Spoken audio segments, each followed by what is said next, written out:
C'est un plaisir de vous savoir nombreux pour nous suivre ce soir. Mesdames et messieurs, bonsoir. Bienvenue à cette grande édition d'information sur nos antennes. À propos du dialogue politique national, le pionnier de l'UDPS déclare que Tshisekedi Mulumba fait erreur. Pour Corneille Mulumba, au stade actuel, seul le dialogue peut sauver la nation congolaise. Ce qui s'est passé les 19 et 20 septembre 2016 est suicidaire, donc inutile. Eric Izami, Blaise Lunda. Qui ne dit pas son nom au dialogue. Pour les pionniers de l'UDPS, il ne faut pas céder à la logique du pire. Les 19 et 20 septembre dernier, les Congolais sont encore morts inutilement. En réalité, le G7 a un autre agenda. Le G7, c'est le conclave de Genval. Et le conclave de Genval, les pionniers de l'UDPS l'ont dit, ne veut pas entendre parler de dialogue ni de compromis politique parce que ceux qui sont derrière le conclave de Genval veulent mettre quelqu'un d'autre à la tête du pays, et pour ça, il ne faut pas qu'il y ait de dialogue, il ne faut même pas qu'il y ait des élections. Le dialogue à ce stade reste la seule voie pacifique pour sauver les Congos. Nous n'avons pas d'autre choix que le dialogue. Ceux qui ne veulent pas dialoguer, alors ils doivent prendre les armes. La récusation d'Edem Kodjo est un faux débat. Absolument un faux débat. Edem Kodjo n'est pas un arbitre, Edem Kodjo n'est pas juge. C'est nous qui dialoguons entre Congolais. Au besoin, on n'a pas besoin d'Edem Kodjo pour vous parler Congolais comme moi. Je n'ai pas besoin d'un étranger. Qu'est-ce que le pionnier des UDPS dit au leader incontesté Tshisekedi Mulumba? Je lui dis qu'il fait fausse route. Il fait fausse route. La voie de salut pour le Congo, c'est le dialogue. Qu'ils viennent au dialogue. S'il ne sait pas venir lui-même, qu'il envoie sa délégation au dialogue s'il le veut. Pour qu'ensemble nous puissions, avec les autres Congolais, de gauche, de droite, d'en haut, d'en bas, de la majorité de l'opposition, de la société civile, discuter entre nous, trouver les compromis nécessaires. L'UDPS mérite plus que ça. L'UDPS, à son niveau, il ne peut pas se fourvoyer dans cette affaire du rassemblement. Il n'y a rien pour le Congo là-bas. C'est un jeu qui est au-delà, en dehors de nos intérêts, en dehors des intérêts de l'UDPS. Et ça, je dis, il y a encore temps. Il est suffisamment écouté dans ce pays pour que si une délégation vient de l'UDPS au dialogue, tout le monde sera content et le pays en sera bénéficiaire. La paix véritable, c'est toi-même qui l'as fait. Ainsi, si tous nous arrivons à prononcer cette phrase, nous allons vivre réellement cette paix, gage du développement. Processus électoral, 30 agents et experts de la CENI sont à Laval en France pour scruter les kits électoraux déjà produits par la firme Gelmato en vue d'exiger la qualité.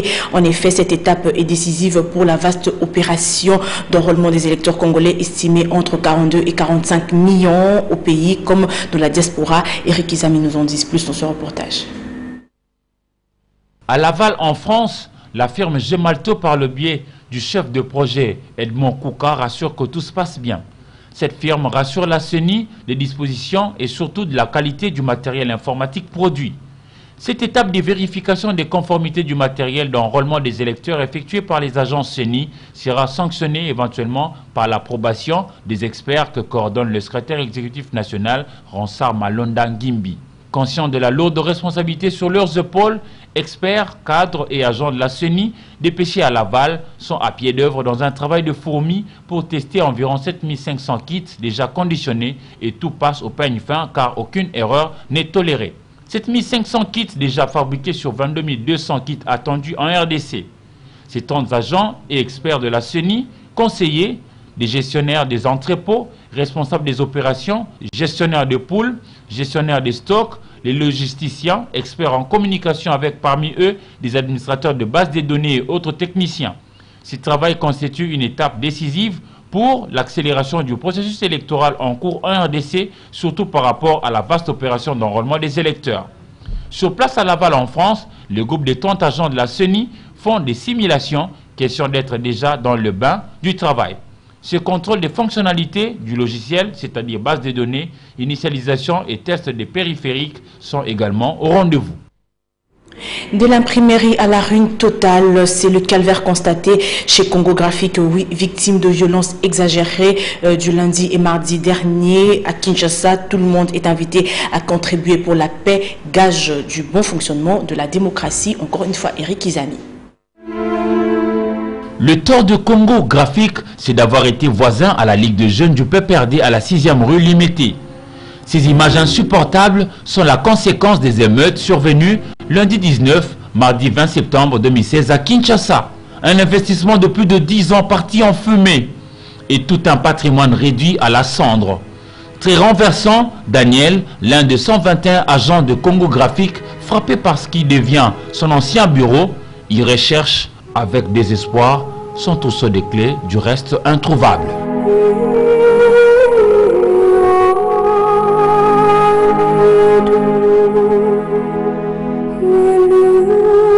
Congo Graphique, imprimerie qui fonctionnait à plein régime, n'est plus que l'ombre d'elle-même.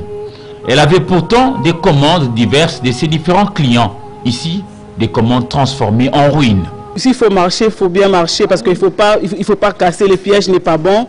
Il ne faudra pas parce que ce que vous détruisez, c'est pas pour les gouvernements, mais c'est pour le peuple congolais. Nous sommes tous peuple congolais.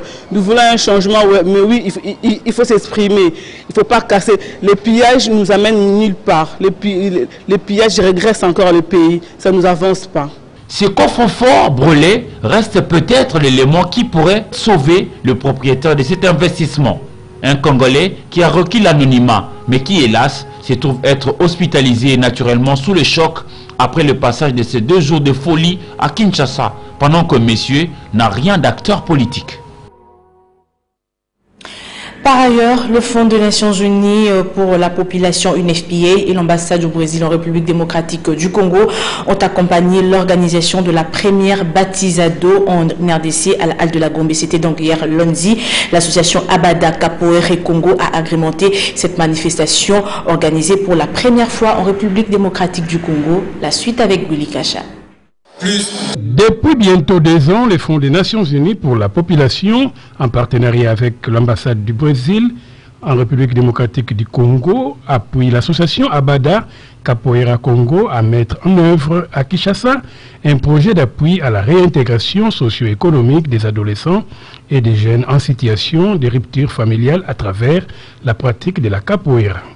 Pour ce 26 septembre 2016, la manifestation était accompagnée de baptisado, baptême en français, c'est-à-dire d'un événement qui, dans le cadre de la pratique de la capoeira, intervient une fois l'an. Il consiste à une passation de grade allant du niveau d'apprenti à celui de professeur. À travers l'attrait festif de la capoeira, musique, danse, des centaines d'adolescents et des jeunes en situation de rupture familiale se rapprochent et s'associent à d'autres jeunes.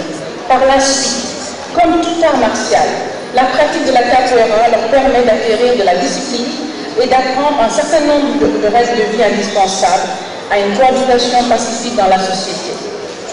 À la pratique de la capoeira s'ajoute un certain nombre d'activités, notamment de sensibilisation, dont principalement en rapport avec la prévention du VIH-Sida, la prévention des grossesses non désirées, la lutte contre la toxicomanie, ainsi que les violences sexuelles et basées sur le genre. Cette cérémonie a connu la présence de la princesse Caroline de Hanovre, de l'ambassadeur de la France, du Canada, du Brésil et autres. Et sachez aussi que le gouvernement de la République démocratique du Congo a doté le pays d'un plan stratégique de développement allant de 2017 à 2050. L'annonce a été faite hier lundi au sortir de la réunion du comité de pilotage. Nadia Poulin-Foukamalala et Juzen Belebele vous proposent ce reportage.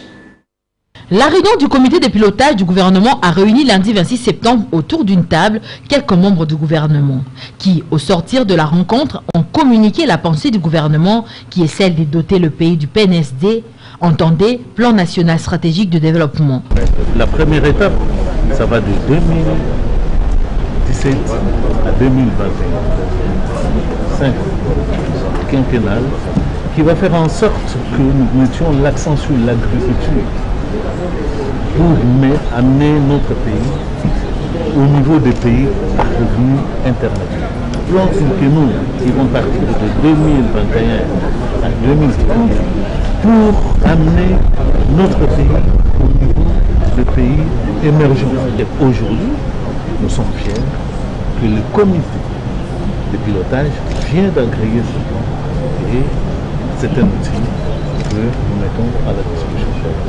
Avant la publication de ces plans par le membre du gouvernement, les experts de différents secteurs ont travaillé 9 mois sans relâche. Le PNSD est bâti sur 7 orientations stratégiques, à savoir consolider la démocratie et garantir la sécurité pour les institutions fortes, améliorer le climat des affaires et mobiliser suffisamment de ressources pour développer et rendre compétitif le secteur privé, accroître la productivité de l'agriculture pour garantir la sécurité alimentaire et tant d'autres. Le montant global pour la mise en œuvre du plan quinquennal est estimé à 66 785 milliards de francs congolais et ça court de 2017 à 2021. Dans le reste de l'actualité, les chefs d'établissement ont été conviés à une matinée d'échange sur le projet d'éducation pour la qualité et la pertinence de l'enseignement au niveau secondaire et universitaire, assise qui s'est matérialisée avec l'appui de la Banque mondiale. Encore une fois, Nadia Koulin-Foukamalala et Juzel Belebele. Cette matinée d'échange a réuni lundi 27 septembre d'un côté les ministères de l'enseignement supérieur et universitaire, de l'autre côté la Banque mondiale, dans le cadre du projet PEPSU qui concrétise la stratégie sectorielle de l'éducation et de la formation des élèves et étudiants en République démocratique du Congo. Voilà pourquoi il était important de lancer l'appel aux chefs d'établissement de venir s'enquérir de l'importance du projet qui vient réformer les systèmes éducatifs. Ces échanges se passent dans le cadre de l'appui apporté à l'enseignement supérieur par la Banque mondiale pour former des enseignants de qualité qui vont eux agir au niveau du secondaire, avoir des étudiants aussi de qualité, de telle sorte qu'à l'horizon 2025, que nous ayons un système éducatif qui permette l'insertion professionnelle de nos jeunes. Ces projets financés par la Banque mondiale à hauteur de 200 millions de dollars américains prouvent à suffisance l'appui de cette institution de Bretton Woods pour l'éducation de Congolais. Mais cet engagement de la Banque mondiale en RDC n'est que le miroir de l'engagement du gouvernement. Et nous sommes très encouragés d'observer la part du budget qui est accordée à l'éducation, 18% en ce moment. C'est très impressionnant et c'est un des domaines dans lesquels la RDC figure très bien au niveau mondial. Il faut dire que 12 provinces sont ciblées pour le projet qui a pour but de former les enseignants tout en produisant des guides pédagogiques pouvant améliorer la qualité de l'enseignement. Célébrer le 27 septembre de chaque année, la journée mondiale du tourisme a pour thème cette année promouvoir l'accessibilité universelle en faveur d'un tourisme pour tous. La célébration a eu lieu à Bangkok, capitale de la Thaïlande, avec le concours des Nations Unies et l'Organisation mondiale du tourisme Binda Landu Leila.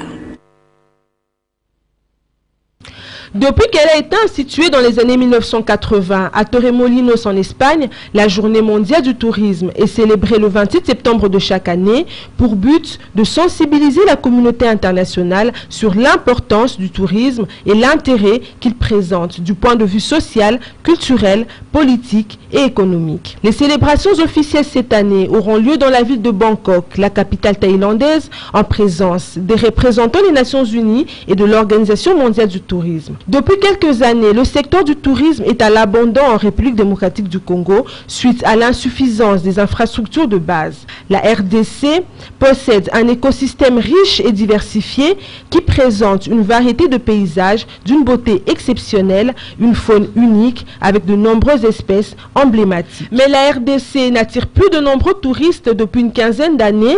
La présence d'hommes armés dans certaines régions du pays dissuade les touristes. En outre, le pouvoir public, qui n'a jamais daigné mettre en place une politique claire en gestion du secteur, devrait prendre les choses en main. Le tourisme pourrait générer des revenus considérables et créer des emplois à l'avantage de la population. Justement, cette année, l'Organisation mondiale du tourisme par les thèmes promouvoir l'accessibilité universelle en faveur d'un tourisme pour tous a voulu démontrer l'importance de ces secteurs. Ici, en République démocratique du Congo, le ministre du Tourisme, Elvis Moutiri Wabachara, s'est entretenu avec la presse pour faire un état de lieu et dégager les perspectives dans un pays réputé scandale géologique. Et Alain Kiuka. Pour tous, un engagement commun, ce n'est pas seulement le thème national retenu à l'occasion de la JMT, mais également un vrai défi que compte relever la République démocratique du Congo. Ce thème nous interpelle sur la nécessité de relancer un tourisme interne accessible à tous, à toutes les Congolaises et à tous les Congolais, tout en poursuivant les efforts en cours en termes de faciliter des conditions d'entrée et de circulation des touristes étrangers. Par ailleurs, un engagement conséquent doit être déployé avec tous les opérateurs sectoriels pour l'amélioration de la qualité des services d'accueil, le service d'hébergement et le service de restauration suivant les standards internationaux. La RDC, pays à multiples superlatifs avec plusieurs sites touristiques et réserves naturelles, enregistre pourtant des faibles recettes dans le secteur du tourisme et le nombre de visiteurs demeure inférieur à ses potentialités touristiques. D'où l'importance de nouer des partenariats avec d'autres pays plus prospères comme l'Afrique du Sud. Avec les Sud-Africains, c'est que nous sommes parvenus à 2 reprises à participer à des foires de promotion du tourisme qui est l'Indaba, qui est une des foires touristiques les plus importantes d'Afrique. Nous avons pu faire la formation aussi pour constituer un capital humain qui nous permet effectivement de lancer le tourisme. Nous sommes satisfaits de ce partenariat avec l'Afrique du Sud, où justement nos experts sont en train d'évaluer quel est le niveau de ce partenariat pour savoir exactement quelles sont les actions que nous inscrivons dans une feuille de route 2016-2017. Pour le ministère du Tourisme, l'accessibilité pour tous constitue bel et bien une préoccupation majeure, traduite notamment par la mise sur pied depuis novembre 2015 du projet Tourisme scolaire. Implorer la miséricorde de Dieu pour une paix durable en République démocratique du Congo, c'est l'un des grands objectifs de la campagne de prière dénommée Campagne de réveil. Elle s'est tenue du 15 au 17 septembre 2016 au centre Rehoboth à Ngiri et a connu comme orateur le révérend Gustave Abenze, pasteur de l'église Armée de Victoire de Brazzaville, selon Chkwale Pembele et de Moumad. Du 15 au 17 septembre 2016, de 15h à 18h, de nombreux chrétiens de l'armée des victoires de Kinshasa et bien d'autres se sont retrouvés au centre Rehoboth, 6 Nyangara 89, dans la commune de Ngiri pour une campagne de prière dénommée Campagne de réveil. Thème retenu pour ces temps de prière, tuer les chantiers de Dieu, dont le soubassement biblique se trouve être Ésaïe, chapitre 61, verset 3. L'homme est le chantier de Dieu. Dieu a tant aimé le monde qu'il a envoyé son Fils unique sur la terre pour racheter l'homme qui est victime des actions du diable. Et Dieu n'a pas trouvé quelqu'un d'autre que lui-même pour faire ce travail. L'hôte de la campagne, le révérend Gustave Abenze, pasteur de l'église Armée des Victoires de Brazzaville, a aussi invité le chrétien à prier pour la RDC et les pasteurs Coutinho. Nous avons premièrement prié pour la nation, la RDC, parce que nous croyons que cette nation a une destinée prophétique. Pour nous, c'était aussi un devoir de prier pour notre Père spirituel, connaissant ce qu'il vit. Mais moi, je crois à la prière. C'est pour ça que je suis ministre de Dieu. Espérons que cette prière sera exaucée par le Très-Haut, car tout Congolais aspire à la paix et au bien-être, non pas verbal, mais vivable. Une page noire dans ce journal, le chroniqueur de musique Boloa Bunzakwa n'est plus. Il a rendu l'âme dans la nuit du 26 au 27 septembre 2016 à Johannesburg, en Afrique du Sud. Cet ancien journaliste a fait le beau temps sur Télé Zaïre dès l'époque avec son émission phare Nganda Yabanganga. Après s'être converti, il a servi comme présentateur vedette à la radio CVV, appartenant au CFMC du couple Olangui Wosho. Suivez plutôt l'extrait de son émission que vous propose Henri Noël Boutavokia et Patricia Basso. On dit que c'est tout le monde to kuma na mboka te siko kombo wana ya bolowa eza kombo epesa micho na kisasa wote e uti na origine yango to pe misisa nango ezali Kinshasa te ezali mboka moko songolo pakala fulani kingani biso koyo ngayo mokolo moko te na mona mboka na ngai na koma pe mboka na ngai te na yebibi mboka na ngai te kombo ya bolowa ezali kombo ya papa abutingai. Papa abutingai alobi ezali kombo ya tata waye. Bongo bonzakwa na ebite sokona sisa beli kamba kwa. Bonzakwa ezali kombo ngai moko nde na baloli yango bonzakwa. ezali Bonjakwa. Bonjakwa. Bonjakwa. Namoni Bonjakwa yo moko tala kaka. Na monoko elengi te ezoko bima penza fierté na lobité na tiango Bonjakwa. Bonjakwa utine likoloba Bonjakwa. Eza français. Ya bato akala. O batanga ka penza te. Bon wana ezali bon. Nja wana ezali Jean. Jean ya kombote mais Jean moto Jean. Kuande motuna. Uyu mutu wa malamu ya lulenge loye azao auta wapi. O mutu wa malamu ne bon Jean quoi. Mutu wa malamu ndenge yuboye ye azanani auta wapi. Kaka papa lobi papa na ye azaka na surnom moko komona yango Bonjakwa. Nakamata kombo ya Bonjakwa menati yango Bonjakwa. Tango nasali kaka journal parler mokolo wana na lingala papa atombuki. Abi nini okoko ta komona pona nini komona ebakisa nde ite na kata bolowa ite na kata komona wana. Que son âme repose en paix, en dehors de nos frontières. La course à la Maison-Blanche, c'est précise. Nous vous proposons de suivre le duel entre Trump et Clinton. Suivez. Que lui, sondage peu encourageant, question autour de sa santé. Pour ce premier face-à-face avec Donald Trump, Hillary Clinton s'était ultra préparée. Donald me critique pour m'être préparé à ce débat. Eh bien oui, c'est vrai. Et vous savez à quoi d'autre je me suis préparée? À être présidente. Au bout de 40 minutes de débat, la candidate démocrate domine clairement son adversaire républicain. Calme, posée, souriante, lui s'acharne à la couper. Surtout quand elle parvient à pointer ses inexactitudes. Donald pense que le changement climatique est une invention des Chinois. Je pense que c'est réel. Donald Trump tente à plusieurs reprises d'abattre ses cartes d'outsider de la politique. J'ai un meilleur jugement qu'elle, il n'y a aucun doute là-dessus. Je suis un meilleur tempérament qu'elle. Mais le candidat républicain se perd en approximation. Interrogé sur son refus de publier sa déclaration d'impôt, il rate même l'occasion de mettre en difficulté son adversaire. Je publierai ma déclaration d'impôt contre l'avis de mes avocats quand elle publiera ces 33 000 emails qui ont été supprimés. Vous devez vous demander pourquoi il ne publie pas sa déclaration d'impôt. Peut-être parce qu'il n'est pas aussi riche qu'il le dit. Le modérateur entreprend alors d'interroger Donald Trump sur ses doutes répétés que Barack Obama était bien né aux États-Unis. J'ai réussi à ce qu'il me donne son certificat de naissance. Alors je suis satisfait.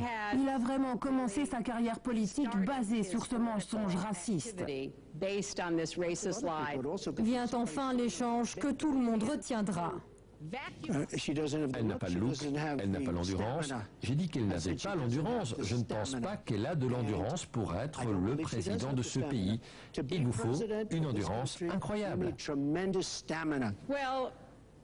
Dès qu'il aura voyagé dans 112 pays pour négocier un traité de paix, un cessez-le-feu ou passer 11 heures à témoigner au Congrès, alors il pourra me parler d'endurance. Il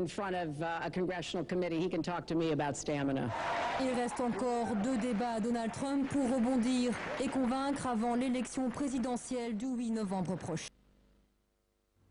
De retour à Kinshasa, Don Momat a sélectionné et commenté pour vous le journal paru à Kinshasa, c'est la revue de presse.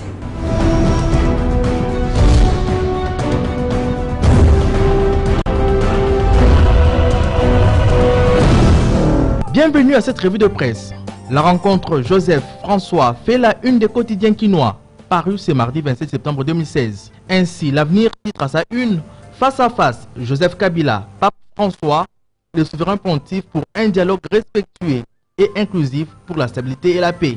Il s'agissait de la 3e visite au Vatican du président Joseph Kabila, qui avait été reçu par Jean-Paul II en 2002 et par Benoît XVI en 2008. Premier sujet des préoccupations au cours de cette rencontre pour le Vatican, renchérir la référence plus la situation à Béni et le massacre successif qui ont endeuillé l'Est de la République démocratique du Congo depuis déjà 2 ans.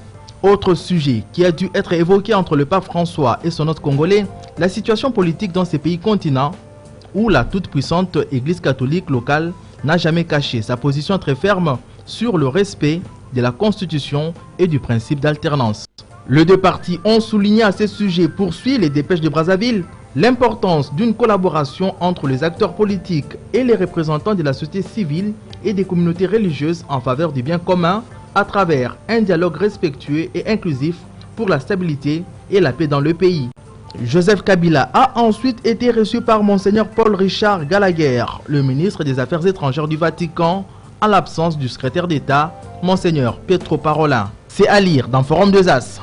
La prospérité penche plutôt côté dialogue. Dernier virage pour ses assises, écrit-elle. Le projet d'accord politique soulève des vagues.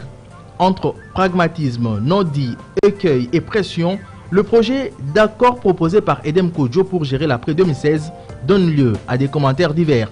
Et pour Henri Thomas Lokondo, élu de Mandaka, le projet de l'accord politique distribué par les facilitateurs Kodjo est un assassinat pur et simple de l'actuelle constitution. La manchette de son côté fait remarquer que depuis les violences des 19 et 20 septembre, Edem Kodjo se retrouve bien seul dans un dialogue où ne siège que la majorité présidentielle.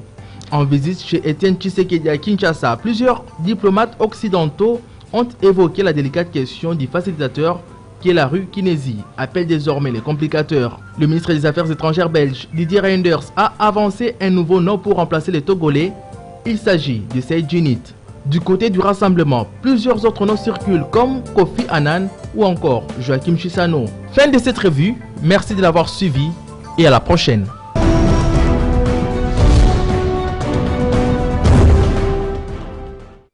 Merci Domoumat. C'est aussi la fin de ce journal. Patricia Bassois, chef d'édition, et Léonard Mouemer, les réalisateurs, me chargent de vous remercier de l'avoir reçu chez vous. Le prochain journal, c'est demain à 7h30 avec Papi Katassi, que vous retrouverez à 10h et 12h. Anne-Marie aussi sera là à 16h pour les actualités en Lingala. James Katamba, nous espérons qu'il sera en forme à 19h pour vous informer.